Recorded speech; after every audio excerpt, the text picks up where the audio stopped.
자, 이제 두 번째 여러분들 이제 우리 유럽사 쪽으로 다시 넘어오겠습니다. 사실 이번 시험은 중국사보다는 유럽사의 비중이 굉장히 높죠. 그래서 여러분들이 아마 유럽사를 좀 좋아하는 친구들은 공부하는데 좀 더 재미를 느낄 수 있고, 나는 중국사가 좋아라고 하는 친구들은 조금 어려울 수 있습니다. 그래서 선생님과 같이 차근차근 유럽사도 다시 한번 정리를 해보시면 좋을 것 같아요. 먼저 포인트 4 한번 넘어가 볼게요. 신항로 개척이라고 되어 있죠. 신항로 개척 배경부터 살펴볼까요? 먼저 이제 이 유럽에 있는 사람들이 동양에 대해서, 동방에 대해서 호기심을 갖기 시작을 합니다. 동방에 대한 호기심. 그 동방에 대한 호기심을 뭐 때문에 갖기 시작을 하냐? 예전에 마르코 폴로라고 하는 사람이 원나라 시기, 그 중국이 원나라였을 때 그 원나라를 한번 갔다 온 적이 있는데, 갔다 오고 나서 기록문을 쓴 거예요. 지금으로 따지면 뭐라 그래서 여행 유튜버가 이렇게 가가지고 브이로그를 찍어 온 겁니다. 여행 유튜버 영상을 찍어 온 거야. 우리도 지금 그걸 보면서 어때요? 저 나라 가면 재밌겠다. 저 나라 되게 멋있다. 이런 거 영상을 보면서 느끼잖아요. 그런 것처럼 당시 유럽 사람들이 이 마르코 폴로가 쓴 동방견문록이라고 하는 책을 보고, 야, 동방에는 이런 것도 있대. 동방에 가면 이런 것도 있대. 이러면서 굉장히 호기심을 느끼기 시작을 했다라고 얘기했었습니다. 근데 추가적으로 이렇게 동양의 물건이 넘어오는 루트에서 중간에 이슬람과 이탈리아를 거쳐서 들어와요. 유럽 지도를 보면, 선생님 지도는 안 띄워놓을게요. 유럽 지도를 보면 그동안에 동양의 물건이 어떻게 들어왔었냐면 이슬람을 거쳐서 지중해를 거쳐서 이렇게 이탈리아로 들어오는 과정이었어요. 근데 문제는 이들이 이 무역을 다 독점을 하고 있으니까 유럽의 안쪽에 있는, 서유럽 끝쪽에 있는 이 나라들은 이 동양에 대한 물건을 굉장히 어렵게 구하거나 또는 비싼 가격에 구할 수밖에 없었다라는 겁니다. 그래서 계속해서 어떻게 하면 동양의 물건을 좀 더 값싸게 많은 양을 구할 수 있을까라고 고민을 하고 있었다. 근데 마침 또 당시의 과학기술이 천문학과 선박기술 이런 것들이 막 발달하고 있을 때니까, 야, 그러면 우리가 한번 이 동양으로 갈 수 있는 길을 개척해보자라고 하는 여러 흐름들이 나오기 시작을 했었습니다. 그 중에 가장 대표적으로 이 신항로를 개척하기 위해서 뛰어들었던 나라가 이 동양의 끝자락에 있었던, 이 유럽의 끝자락에 있었던, 그쵸, 유럽의 끝자락에 이베리아 반도 쪽에 있었던 에스파냐와 포르투갈이었고, 이 두 나라가 신항로 개척에 뛰어들게 된 거였습니다. 당연히 첫 번째는 이제 포르투갈이 먼저 뛰어들어요. 포르투갈이 먼저 뛰어들면서 바르톨로메우스 디아스라고 하는, 우리가 선생님이 뭐 외울 필요는 없다라고 얘기했던 바르톨로메우스 디아스라고 하는 포르투갈의 지원을 받은 사람이 먼저 아프리카 아래쪽에 있는 희망봉을 찍고 오게 된다. 이걸 통해서 포르투갈은 이쪽을 통해서 동양을 나아갈 수 있겠다라고 하는 여러 가지 지리적 정보와 이런 경험을 해본 거였죠. 그래서 이 포르투갈의 신항로 개척에 좀 더 앞서 있는 상황 속에서 에스파냐가 이제 거기에 뒤처지지 않기 위해서 뛰어들었고, 그 에스파냐의 뛰어들음으로 인해서 이제 이쪽은 신항로 개척의 어떠한 경쟁 구도가 된 거였었습니다. 그래서 우리가 신항로 개척의 대표적인 인물들을 순서대로 한번 좀 정리를 해보면요. 첫 번째, 에스파냐의 지원을 받아가지고 여러 배를 이끌고 이제 대서양 쪽으로 쭉 가다가 어떤 영토에 도착을 했는데, 여기가 내가 알던 인도구나, 내가 도착하려고 했던 인도였구나 라고 하면서 이쪽을 인도라고 생각을 했던 한 인물이 있다라고 얘기를 했었어요. 그 인물이 그쵸, 콜럼버스였습니다.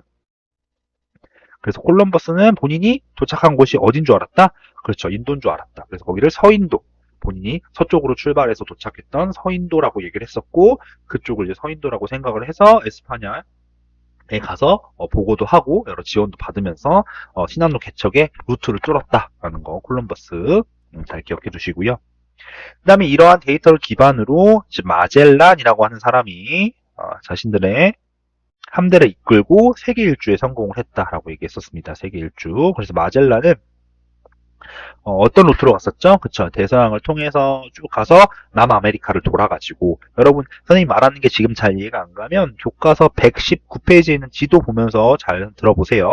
남아메리카 쪽으로 이렇게 돌아가지고 쭉 가다가 있는 태평양의 필리핀 찍고, 저 필리핀, 그래서 이제 인도양을 통해 가지고 희망봉 돌아서 이렇게 에스파냐로 돌아오는 길이었습니다.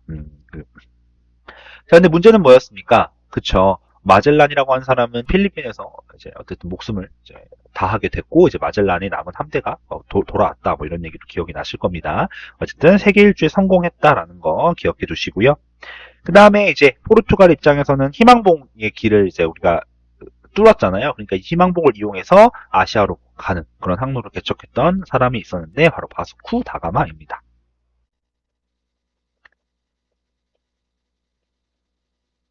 어, 선생님이 날아준 프린트에는 띄어쓰기가 좀 잘못되어 있는데 여러분 바스쿠 띄고 다가마 이렇게 아마 되어 있을 거예요. 바스쿠 다 띄고 가마 이렇게 되어 있는데 여러분 그 띄어쓰기는 교과서를 통해서 다시 한번 좀 잘 확인해 보시고요. 선생님이 이걸 만들다 보면 중간에 오타도 있고 약간 좀 띄어쓰기 잘못된 것들이 있는데 여러분 좀 이상하다 싶으면 와서 선생님한테 얘기해 주세요. 그래서 바스쿠 다가마 희망봉을 거쳐서 아시아 인도로 가는 항로를 개척했다라는 거 잘 기억해 두시면 좋을 것 같아요. 자, 이 신항로 개척은 유럽 사회를 굉장히 크게 변화를 시켰습니다. 신항로 개척 이후에는 기존에는 원래 지중해 무역 중심이었죠. 그 지중해 무역 중심이 이제 대서양 중심으로 바뀌게 된 겁니다. 그리고 이제 무역 형태도 기존에는 원래는 이제 지중해를 거쳐서 이슬람을 거쳐서 동양에 어떤 1차적인 그런 무역의 형태였다면 이제 삼각무역이라고 하는 형태로 바뀌게 돼요. 삼각무역이 뭐였어요? 유럽과 아메리카와 아프리카가 이제 연결이 되고요. 이렇게 연결이 되고 그 다음에 여기 아시아까지 이렇게 연결이 되는 형태의 가 삼각무역이었고요. 이 삼각무역은 우리 교과서 120페이지에 보면 지도와 함께 나와 있죠. 이 삼각무역 굉장히 중요했었습니다. 어떤 형태였습니까? 그렇죠. 유럽은 아메리카에 여러 가지 모직물을 갖다 넘기고요. 아메리카에 있던 은광과 금광을 통해서 은금을 유럽으로 갖고 들어왔었습니다. 그럼 유럽은 그 들어온 은을 통해서 아시아로 은을 넘겨서 아시아 물건을 받고요. 그 다음에 이제 아메리카에 보낸 모직물 이런 것들 기반으로 이제 거기서 이제 모직물 기반으로 공장도 돌리고 이렇게 농사도 짓고 여러 사탕수수 같은 것도 이제 농장을 지어야 되는데 거기에 대한 노동력이 필요했었죠. 그 노동력은 또 어디서 갖고 옵니까? 그쵸? 아프리카에서 흑인 노예를 통해서 아메리카로 갖고 들어왔었고요. 그 다음에 또 아프리카의 일부 노예가 다시 유럽으로 들어오기도 하고 이런 형태가 삼각무역이었었습니다. 그러다 보니까 이 전체적인 유럽은 이제 은이 많이 들어오니까 가격 혁명이 발생을 하고요. 그 다음에 이 상업을 하는 사람들이 자본을 축적하고 이런 것들이 막 경제적으로 발달하고 하는 상업혁명까지 발생을 했다. 그래서 이 형태 지금 여기 글로만 되어 있는데요. 여러분 교재 120페이지 우리 교과서 120페이지에 지도랑 무역의 형태 꼭 잘 보셔야 됩니다. 자, 그 다음에 이제 아메리카의 변화 보겠습니다. 아메리카 같은 경우는 원래는 기존에 이제 여러 가지 아직 문명들이 남아 있었는데 유럽인들이 이렇게 신항로 개척으로 들어오면서 파괴가 되기 시작을 했다. 더욱이 유럽에서 갖고 있었던 여러 병균이라든지 이런 형태들이 들어오면서 전염병이 창궐하기 시작을 했다. 그래서 아메리카에 있던 인구가 대폭 감소하기 시작을 했다. 그 인구 감소를 채우기 위해서 어디서 그쵸. 아프리카에서 노예 무역이 들어오기 시작한 거였죠. 자, 그러면 대표적인 이제 아메리카의 이제 문명이 어떤 것이 있었는지 한번 볼게요. 멕시코권 같은 경우에는 무슨 제국이 있었죠? 그래서 아스테카 제국이라는 게 있었죠. 아스테카 제국. 그래서 아스테카 제국이 있었는데 에스파냐에 코르테스라고 하는 사람이 들어와서 이 아스텍 제국을 멸망시켰다라는 거 오늘 얘기했었고요. 그 다음에 안데스 고원에는 잉카 제국이 있었죠. 잉카 제국. 잉카 제국은 피사로라고 하는 사람이 자신들의 군대를 끌고 들어와서 문명을 파괴시키고 여기를 점령해 나갔다라는 거. 그래서 중요한 건 어떤 사람이 들어와서 어떤 제국을 무너뜨렸는지도 중요하죠. 그런데 이런 상황을 통해서 아메리카의 변화, 즉 전역 인구도 감소하게 되고요. 인구가 감소하다 보니까 노동력이 필요하고 그 노동력을 아프리카에서 채웠다. 그래서 아프리카의 노예 무역이 실시됐다라는 거. 그래서 우리 끔찍했던 사진들 봤었죠. 그 노예들이 배에 실려가는 사진들 이런 것들 보면서 굉장히 비인륜적인 그런 어떤 모습을 좀 살펴봤고, 이 노예 무역이 계속해서 아메리카로 넘어가다 보니까 아프리카에는 남성들이 이제 인구가 대폭 감소하기 시작을 했다. 그래서 흑인들, 특히 남성의 흑인들이 감소하기 시작하면서 아프리카의 성 비율이 불균형해졌다라는 것까지 우리가 설명을 했었습니다. 자, 그래서 이렇게 한번 살펴봤습니다. 신항로 개척으로 인해서 여러 가지 변화들까지 여러분들이 좀 잘 기억을 하고 계셔야 되겠습니다. 자, 이제 그 다음에 포인트 5번째 절대왕정입니다. 절대왕정. 여러분, 절대왕정은 우리가 어떻게 공부했냐면 이제 국왕의 권리가 굉장히 세졌다. 우리가 우리 예전에 십자군 전쟁 이후에 어떤 교황의 권위가 떨어지고 국왕의 권리가 자연스럽게 상대적으로 올라가게 되면서 이제 왕이라고 하는 자리가 누구나 탐내는 자리가 된다. 그러다 보니까 왕위쟁탈전의 싸움이 벌어졌고, 그로 인해서 우리가 왕위쟁탈전의 싸움이었던 백년전쟁이라던가 뭐 장미전쟁 이런 형태들을 봤었다. 자, 그러면서 시간이 지나면서 왕이라고 하는 자리, 왕권이 굉장히 높아지기 시작을 하면서 이 왕이라고 하는 존재가 이제 백성들을 다스리고, 그러니까 국민들을 다스리고, 시민들을 다스리고, 뭔가 국가를 잘 이끌어 나가는 형태의 존재로서 인정을 받아야 됐고, 그 존재로 인정받기 위해서 국왕에 걸리는 신에게로 부여받은 것이다 라고 하는 왕권 신수설이라는 걸 이제 퍼뜨리기 시작을 했다라고 얘기를 했었습니다. 왕권 신수설. 자, 그리고 이 왕권 신수설이라고 하는 정치적 사상적 기반, 이론과 함께 왕이라고 하는 존재가 통치를 하기 위해서 필요한 건 경제적이죠. 경제성이죠. 그래서 이 경제성을, 경제정책을 이뤄나가는 게 바로 중상주의라고 하는 경제정책이었어요.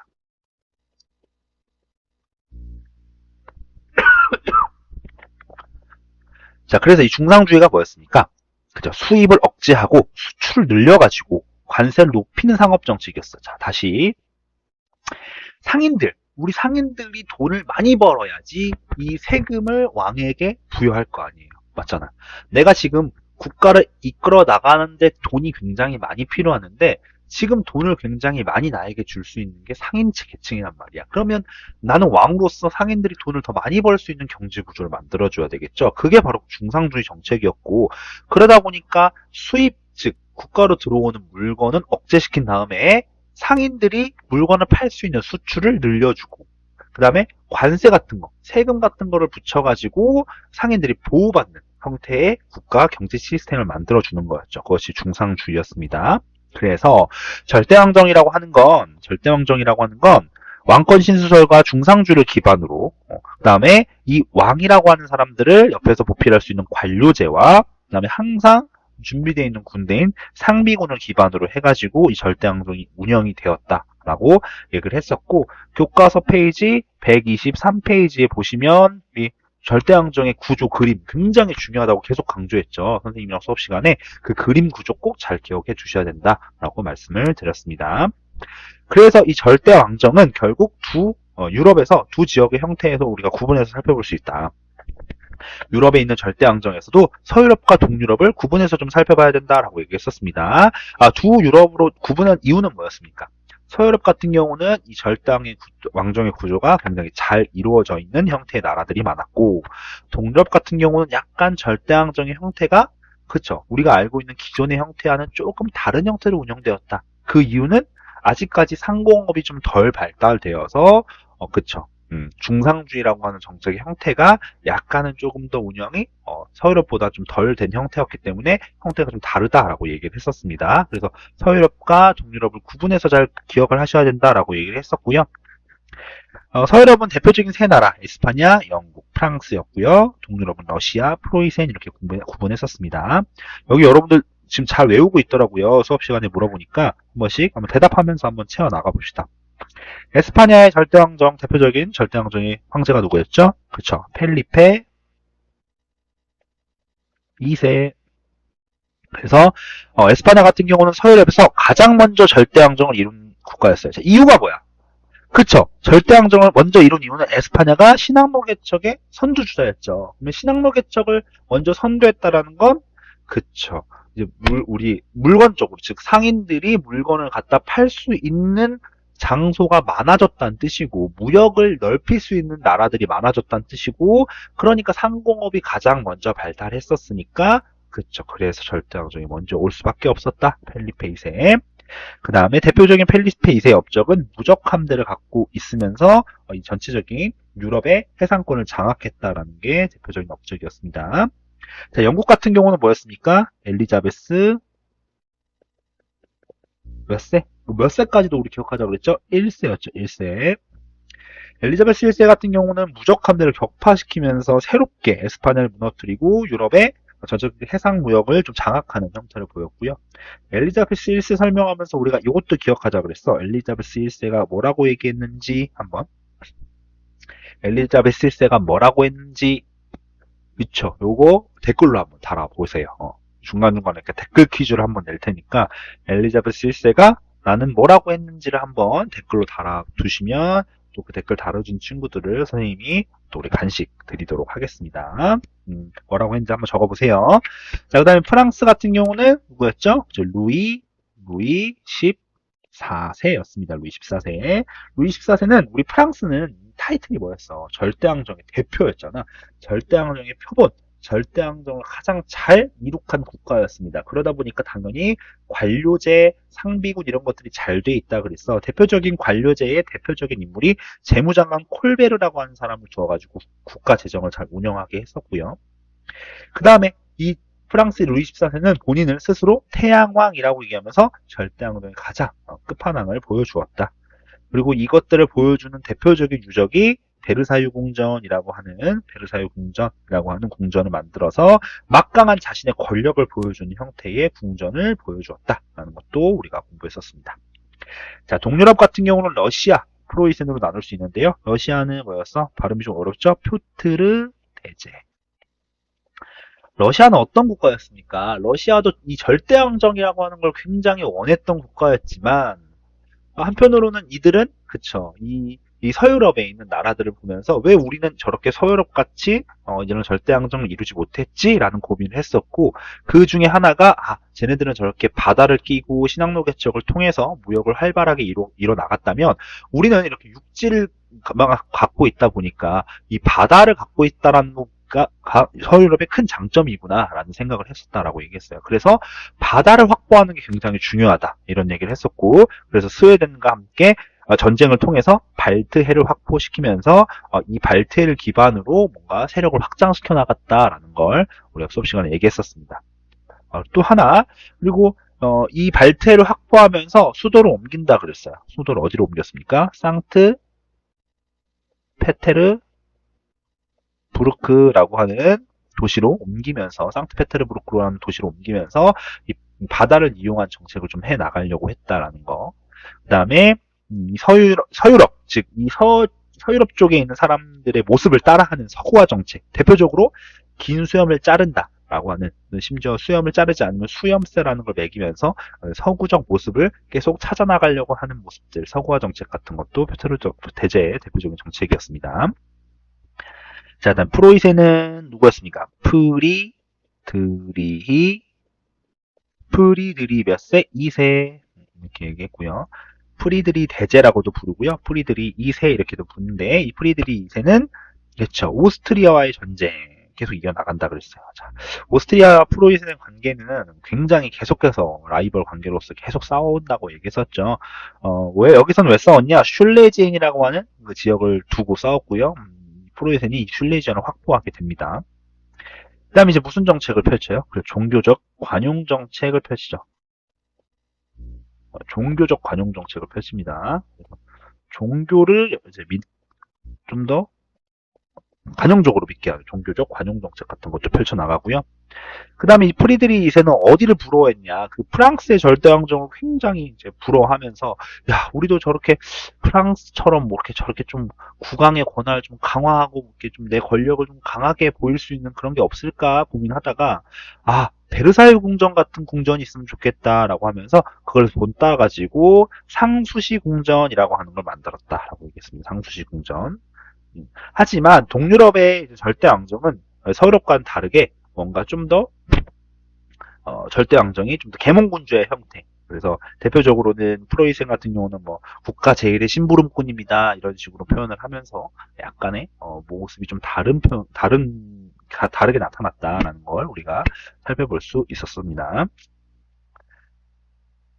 자, 그 다음에 이제 포인트 6번째입니다. 포인트 6번째는 17세기, 18세기 문화 형태인데요.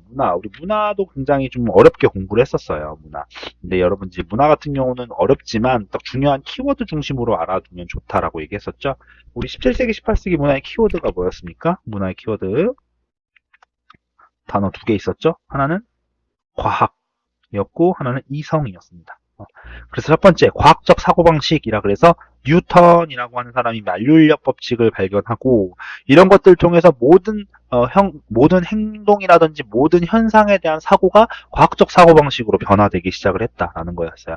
이런 과학적 사고방식이 인간으로 적용이 되면 인간의 이성을 탐구하게 되는 거였고 인간의 이성의 탐구는 데카르트라고 하는 사람이 야 그동안 우리는 신이라고 하는 존재가 계시했던 신이 뭔가 이 세계를 만들어 나갔고 우리 모든 행동은 신의 어떤 계시로 이루어졌기 때문에 신으로서 설명이 가능했다라는 걸 이제 신과 인간은 분리됐다. 특히 인간의 이성의 판단에 의한 행동은 신이 우리에게 계시를 내린 것과는 다른 것이다라고 하는 이 분리된 것을 강조했다라고 얘기를 했고요. 그리고 그런 인간이 살아가는 이 사회는 약속으로 이루어져 있고 그 약속을 우리는 계약이라고 표현을 했고 인간과 사회의 어떠한 계약의 형태로 국가 이 전체 이 사회가 운영이 된다, 움직인다라고 로크라고 하는 사람이 얘기를 했다라는 거였습니다.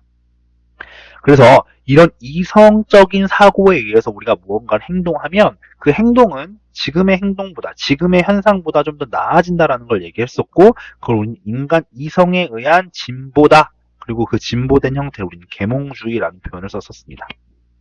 다시 인간은 이성적 사고를 할 수 있는데 그 이성적 사고에 의해서 행동을 하면 기존에 있는 사회보다 기존에 있는 현상보다 더 나아진다라는 거예요. 우린 그걸 진보라고 표현을 했고 인간 이성에 의해서 어떤 진보적 행동을 하는 이런 모습을 우리는 계몽사상이라고 얘기를 했습니다. 계몽주의, 계몽사상.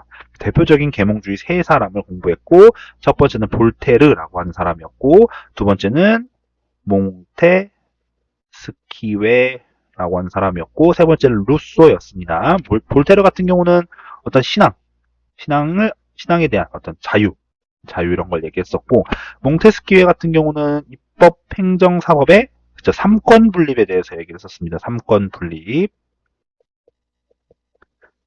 그럼 여기서 퀴즈. 자, 이 삼권 분립의 영향을 받아서 이후에 어떤 혁명의 어떤 결과를 또 이끌어냈던 나라가 있었습니다. 그렇죠. 그래서 어떤 나라였죠? 그렇죠. 미국이죠. 미국. 미국 혁명 이후에 미국이 아메리카 합중국을 만들었을 때 새로운 헌법의 기반이 바로 이 몽테스키유의 삼권 분립이었죠. 이런 것들 수업 시간에도 얘기했었죠. 그 다음에 루소 같은 경우는 이제 사회계약설 이런 것들 얘기한 적 있었습니다. 그래서 계몽주의 세 사람도 한번 정리해 보셨으면 좋겠습니다. 자, 그 다음에 이제 포인트 7번째입니다. 이제 혁명으로 갈 겁니다. 이 계몽주의 영향을 받아서 각 나라에서 이제 여러 혁명들이 발생을 한 거였죠. 첫 번째로 우리가 배웠던 혁명은 영국혁명이었습니다. 자, 영국혁명은 여러분들 선생님이 수업 시간에 어떻게 외우자라고 얘기했냐면 먼저 그쵸 황제의 순서부터 그래서 제찰, 찰제 이렇게 공부했었죠. 제찰, 찰제 그 다음에 숫자는 1122 다시 제찰, 찰제 1122 제찰, 찰제 1122 이렇게 기억하시고 앞에 두 명 제찰은 무슨 혁명? 청교도 혁명 뒤에 두 명 찰제는 그쵸 명예혁명 이렇게 공부를 한 다음에 제찰, 찰제 사이에 누가 있었다? 크로멜이라고 하는 사람이 있었다라는 거 머릿속에 한번 쭉 기억해놓고 들으세요. 먼저 청교도혁명입니다. 제임스 1세, 찰스 1세가 강력한 전제정치를 펼쳐나갑니다. 영국에는 새롭게 젠틀이라고 하는 계층이 등장을 하는데 이 젠틀이가 이제 정치적 영향력, 목소리가 점점 커지면서 의회를 만든다 그랬어요. 근데 이 제임스 1세, 찰스 1세는 이 의회를 무시하고 계속해서 왕권을 강화시키고 전제 정치를 해 나갔던 거죠. 그래서 이 젠틀이 소속 의회가 대부분 믿고 있었던 종교가 청교도였는데 이 제임스 1세와 찰스 1세가 이 청교도를 탄압하면서 이 의회를 억압했던 거였습니다. 그래서 과도하게 청교도를 탄압해 나가고 심지어 의회가 너희들은 우리 의회 허락 없이는 세금을 거둘 수 없어 라고 하는 권리청원을 제출까지 했는데 찰스 1세가 이걸 가볍게 무시해버리죠. 그래서 이후에 이제 크로멜이라고 하는 사람이 이 찰스 1세를 이끌어내서 이제 죽이게 된 처형을 시키고 나서 야 우리는 이제 이 왕에 의한 통치보다는 우리 의회 중심으로 해가지고 이렇게 대표를 뽑아서 통치하자라고 하는 공화정을 수립하게 됩니다. 그래서 청교도혁명에서 기억해야 될 건 강력한 전제정치에 저항을 해서 의회 중심의 크로멜이 이 찰스 1세를 끌어내고 공화정을 수립했다는 게 중요했고, 우리 청교동혁명 문서 권리 청원이라고 하는 문서 굉장히 중요하다라고 얘기했었습니다. 자, 그 다음에 이제 크로멜로 넘어가면, 크로멜 같은 경우는 아까 무슨 정치였습니까? 무슨 정치였어요? 공화정이었죠, 공화정. 그래서 본인이 이제 공화정의 대표로서 이 영국을 이끌어 나갔고요. 그러다 보니까 점점 이제 권력이 이제 크로멜에게 집중이 되다 보니까 점점 크로멜의 독재 정치가 시작이 되는 거였습니다. 그래서 항해법 같은 것들을 만들어가지고, 뭔가 이제, 영국의 어떤 배에 이제 뭔가 이익을 몰아주고 이런 형태였었어요. 그래서 항해법 같은 것들 제정해가지고 무역을 확대시켰지만 결국은 이런 독재 정치로 인해서 결국은 크로멜은 신뢰를 잃게 되고 처형을 당하게 된다. 그래서 다시금 왕정으로 돌아가게 된다라고 얘기했었습니다. 그래서 찰스 2세가 등장을 하게 됐고요. 그다음 제임스 2세에 이어서 이렇게 국왕 중심의 정치가 다시 나타나게 된 거예요. 처음엔 당연히 의회 눈치를 보겠죠. 하지만 시간이 지나면서 어떻게 됐었습니까? 다시 전제 정치를 부활시키려는 모습을 보였고, 이를 이제 봤던 의회가 다시금 이제 이 제임스 2세까지 이제 끌어내려고 하는 모습을 보이면서 명예혁명을 일으키게 된 거였죠. 그래서 이제 제임스 2세를 끌어내리고 이제 메리와 윌리엄이라고 하는 공동왕을 세워서 이들 중심으로 이제 의회 중심의 정치인 입헌군주제를 수립을 시킵니다. 그래서 이 입헌군주제를 수립시키기 위해서 권리장전이라고 하는 문서를 승인시켜서 권리장전이라고 해서 이제 새롭게 이제 영국은 입헌군주의 형태로 마련이 되었다라는 걸. 그래서 이제 이 과정에서 어떤 피 한 방울 흘리지 않고 혁명을 이뤄냈다라 그래서 명예혁명이라고 불렀다라고 얘기를 했었습니다. 그래서 영국 혁명의 포인트는 뭐였습니까? 그렇죠. 각 혁명 문서 잘 기억해 두시고 그 혁명을 대표하는 그 혁명에 있었던 황제들 기억해 두시고 정치 형태가 어떻게 바뀌었는지도 꼭 잘 기억을 하셔야 된다라고 얘기했죠. 자, 그 다음에 영국 혁명 다음에는 미국 혁명입니다. 미국 혁명. 자, 미국 혁명은 순서 좀 잘 기억해 두셔야 돼요. 자, 미국 같은 경우는 영국이 이제 이후에 이제 미국이라고 하는 나라 이제 미국이라고 하는 나라를 이제 통치하는 식민 지배를 하는 과정에 있어서 사실 처음에는 그쵸 그렇게 막 엄청나게 간섭하는 형태는 아니다라고 얘기를 했었어요. 근데 이제 시간이 지나면서 이 영국이 7년 전쟁에 참여하게 되고 재정이 부족해지면서 기존에 갖고 있던 식민지로부터 과도하게 세금을 걷기 시작을 했다. 특히 이 영국이 미국에게 인지세, 차세 같은 과도한 세금을 부과시키니까 이 미국 내부에서도 이 과도한 세금에 의한 저항 세력들이 등장을 하기 시작을 했고 특히 영국의 차세에 대한 어떤 이런 것들에 대한 저항으로 인해서 보스턴 차 사건이라고 하는 사건이 발생을 하게 됩니다. 그래서 보스턴 차 사건으로 인해서 이제 영국이 이것들을 통제하기 위해서 막 항구를 막 폐쇄시키고 이러면서 이 갈등이 극에 달하기 시작을 했죠. 자, 그러니까 이제 미국 내부에 있던 식민지 대표들이 모여가지고 이제 어떻게 영국과 어떻게 해 나갈 것이냐를 하는 대륙회의를 열게 됐고요.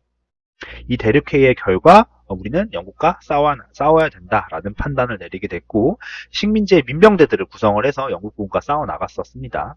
초반엔 당연히 밀리는 추세였었죠. 그런 과정에서 이제 새롭게 등장했던 인물이 총사령관이었던 조지 워싱턴이었고요. 이 조지 워싱턴이 독립 선언문을 발표하면서 미국의 어떤 독립혁명의 어떤 이끄는 리더가 되면서 굉장히 이제 열심히 활약을 보여줬다. 자, 그러면서 이제 미국 독립전쟁에 굉장히 이제 계속해서 이제 전투를 해 나가면서 이제 막 밀리고 싸우고 이기고 이런 과정 속에서 주변 나라들이 이제 유럽에 있는 주변 나라들이 도와주기 시작을 했죠. 여러 나라들이 지원을 해줬습니다. 대표적으로 프랑스 뭐 이런 나라들, 뭐 네덜란드 이런 나라들이 들어와가지고 이제 미국에 있는 식민지 이 민병대들을 도와주기 시작을 했고요. 결국 이들의 지원을 통해서 이제 미국은 영국에게 승리를 거두면서 이제 새롭게 아메리카 합중국이라고 하는 이런 나라를 수립시키고 독립을 인정을 받게 됩니다. 그래서 여기서 좀 중요했던 내용은 독립선언문의 내용이었어요. 선생님 독립선언문의 키워드 두 가지가 뭐였습니까? 먼저 모든 사람들은 어떻게 태어났다? 평등하게 태어났다라는 거 꼭 잘 기억해 두시고 그다음 마지막에 정부를 바꾸거나 폐기해서 새로운 정부를 수립하는 건 누가 주도로 하는 것이다? 국민이 주도로 하는 것이다. 그래서 평등, 국민 이런 단어가 들어가면 독립선언문이다라는 걸 좀 잘 기억해 두셔라라고 얘기를 했었죠. 이렇게 해서 새롭게 등장한 나라가 아메리카 합중국이었고요. 아메리카 합중국은 그쵸 13개의 주의 연방제 형태를 채택한다라고 얘기했고 헌법을 제정했다라고 얘기했습니다. 여기서 이 헌법에 들어가는 내용이 이 독립선언부의 기반이 되었던 국민에게 주권이 있다. 주권은 국민에게 있다라는 내용과 함께 몽테스키에가 주장했던 삼권 분립의 형태가 여기에 들어간다라고 얘기를 했었습니다. 그래서 이 아메리카의 독립까지 우리가 살펴봤습니다. 자, 이제 미국이라고 한 나라가 대외적으로 영국과의 어떤 전쟁을 통해서 독립을 성취해 나갔습니다. 자, 이제 대외적인 적이 사라졌어요. 그럼 이제 그쵸 내부에서 이제 권력 다툼이 발생을 한다라고 얘기했죠. 미국 내부에서 발생했던 이 권력 투쟁이 바로 남북 전쟁으로 나타나는 거다라고 얘기를 했었습니다. 자, 그래서 미국 남북 간의 어떤 상황적 차이에 의한 의견 대립이 있었다. 특히 이 북부 같은 경우는 남부와는 어떤 생각의 차이가 있었는데 남부부터 잠깐 볼까요? 남부 같은 경우는 대농장 발달이 이제 활발하게 이루어졌다라 그랬죠. 그래서 이 대농장을 운영하려면 누가 있어야 돼? 그쵸, 노예가 있어야 되는 거야.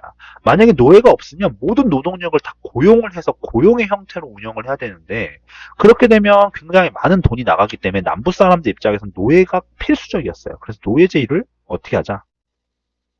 유지하자라는 걸 주장을 했죠.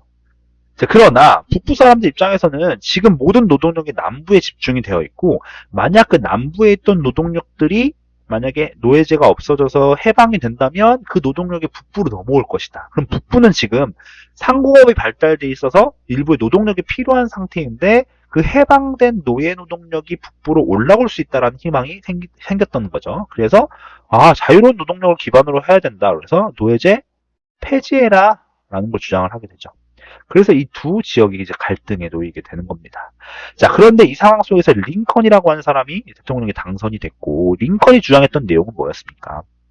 그쵸. 노예제 확대에 반대한다. 엄밀히 말하면, 쉽게 얘기하면, 난 노예제에 대해서 찬성하지 않는다. 라고 얘기를 하게 되면서, 남부 쪽이 일단 굉장히 반발하기 시작을 했죠. 그래서 남부 쪽이 연합을 결성해서, 자꾸 이런 식으로 나가면 나는 어떻게 하겠다. 그쵸. 아메리카 연합 연방제에 나는 탈퇴하겠다라고 주장을 하게 됐고 이런 탈퇴를 선언하는 과정 속에서 당연히 이렇게 떨어지게 되면 미국은 갈라지게 되는 거잖아요. 그래서 이렇게 갈라지는 걸 그대로 둘 수 없었기 때문에 남북 전쟁을 통해서 이제 결론을 냈어야 됐고 결국 결론적으로는 북부의 승리로 끝나게 되면서 북부가 주장했던 노예제 폐지 이것들이 받아들여지게 되면서 이제 노동력들이 자유롭게 움직일 수 있는 상황이 돼버린 겁니다.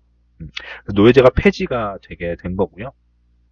그래서 이 노동력들이 막 퍼지기 시작을 하니까 이제 각 퍼졌던 노동력들을 기반으로 여러 가지 상업, 공업, 농업들이 발달하게 된 거다. 그래서 기존에는 미국의 동부에 이제 어떤 집중되어 있었던 공업이 이제 서부로 이제 이동을 하게 되면서 이 이동 수단이었던 철도가 놓이게 되고 대륙 횡단 철도를 완성시켜서 산업을 확장시켜 나가는 모습들. 그래서 미국이 경제 성장이 급속하게 되는 모습들까지 우리가 살펴봤었습니다. 자, 이렇게 해가지고 우리가 미국 혁명까지 살펴봤어요. 자, 여기서 잠깐 끊고요. 이제 굉장히 내용이 긴 프랑스 혁명으로 넘어가기 전에 여기서 잠깐 정리를 하고 이제 프랑스 혁명은 다음 영상에서 한번 살펴보도록 하겠습니다.